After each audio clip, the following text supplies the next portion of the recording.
That's very profound. That's being a creative. Yeah, but it's great.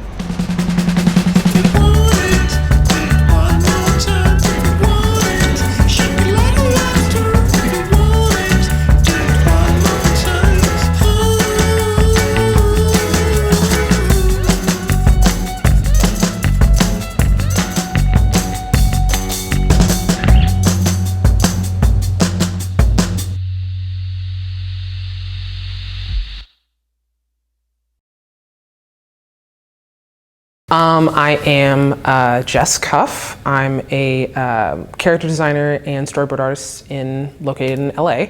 I've worked on stuff for Disney, mostly Marvel stuff. Working at WB right now doing boards on Gremlins.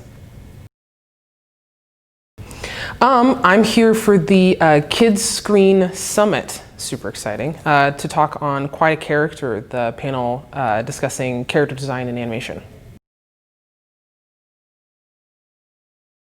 Well, coming from my school, Academy of Art, I met my previous bosses, Howard and Ken, over at Marvel Animation, and got to do some freelance character design for them after seeing my portfolio. I've been working on it for about 2 years before then, and got to do design work and line work and turns and things for Avengers Assemble, which was one of their flagship kind of shows. Well, I guess in a way it was kind of a mix of both. One of the things that I really like about being able to mesh the two different skills of character design and storyboarding is being able to translate story even in a single image. So the majority of my character design work was it was less just straight turn sheets and expression sheets and things like that, and it was a lot more individual moments of characters trying to tell a certain story. You know, like I have a piece of a luchador winning over somebody, or I have a character interacting with this kind of weird creature, and different things like that. And that kind of having characters in a moment experiencing something really breathes life into what they're doing, and that really resonates with a lot of different people. So it's something that I really like to do. So that's kind of what I lent my portfolio towards, and it kind of spoke for me, so. Yeah, it has to have a little bit more substance to it, because ultimately when you're doing character design for animation, even with the turns that you do, you need that character to kind of sing, you know? It needs to be able to say who they are to somebody in a glance, because that's when you know that you got it, you know?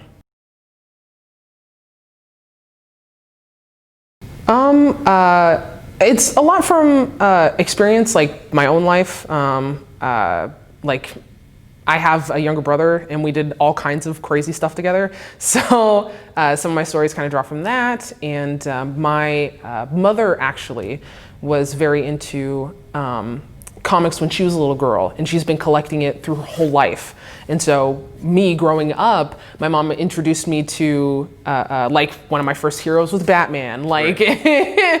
You know, we watched, you know, all WB, One Saturday Morning, you know, all kinds of different shows and cartoons and things, and that really pushed my imagination and how I viewed the world around. So any little stuff that I'm looking at in daily life can influence some sort of a story. It could just kind of spawn a thought that just kind of snowballs into something oh, this would be cool. And then from that snowball, you just kind of refine it and figure it out, and then you can make an ice sculpture, you know? So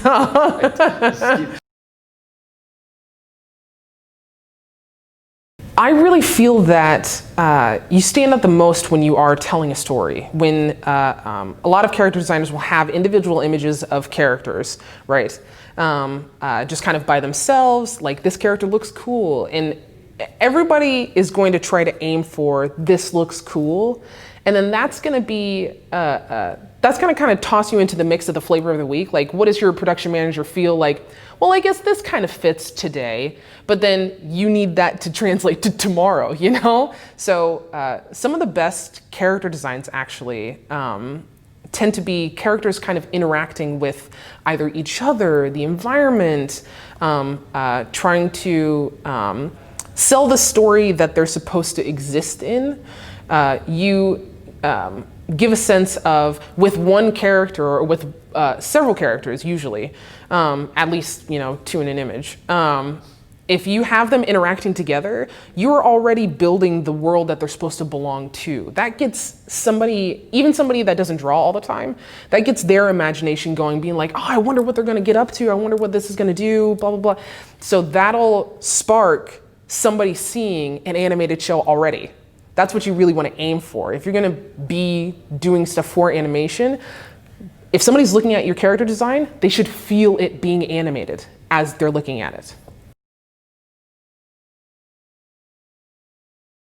Yeah, that tends to be a lot of cases where you're getting out a lot of feeling.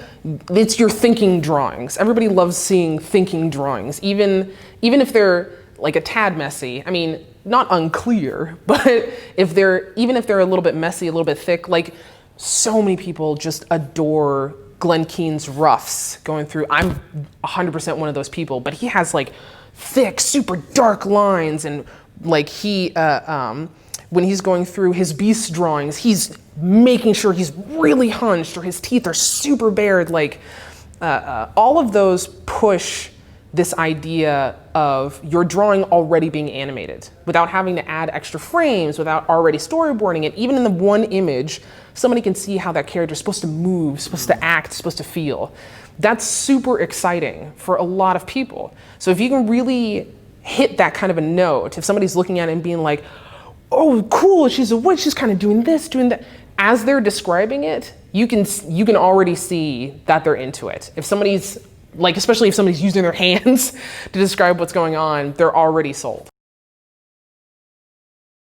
It's very important, especially with how my job is currently with doing more storyboards than designs at the moment.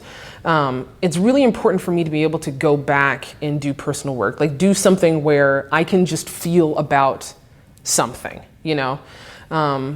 There's a lot of fun conversations with friends where I'll want to draw something that happens, or shows that I watch, I'll be like, oh, maybe I can imagine this in like this direction, or maybe this character is kind of, maybe looks a little more like this than like this. Reference and like observational skills are super important when it comes to character design. The world around you is going to influence what you do. A lot of people think that when creatives draw, we're just pulling stuff out of the ether, and like even we joke about it, but it never really comes from nowhere. It comes from our catalog, our Rolodex, as it were, in our heads of everything that we've seen through our whole lives, from what our siblings look like as kids, that influences all your children's drawings, from you looking in the mirror, that influences your main character in a lot of cases. Acting that a lot of villains do, maybe that reflects on different adults that you've seen in your life, or the environments that you do, maybe it leans towards favorite places that you've been. Everything that you see is going to influence the art that you do, but the art you do is going to color the world that you see, if that makes sense. It's so easy to get bogged down in the technical, like, there's a lot of different artists, especially like family members will have like young artists that are thinking of going into the arts and stuff like that. Like, oh, you should talk to Jess. You know, Jess does art. It's like, I do, but but they'll talk to me, and a lot of the questions they'll ask would be like, what programs do you use, or like, what pens do you draw with and stuff. And like, yes, these are the stuff that I like to use, but it might not work for you. Like the more to the point is how you view your art, not how you do it.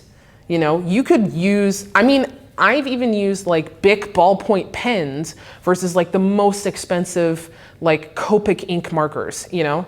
Or like, I have an iPad to be able to draw on, but I've done the same thing with like a Mac and a mouse, you know, back in the day. Like, it doesn't matter, it doesn't matter what someone tells you to draw with.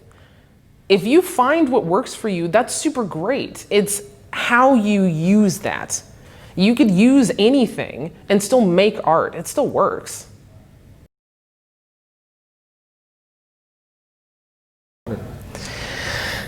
Oh boy, that's definitely a deep one.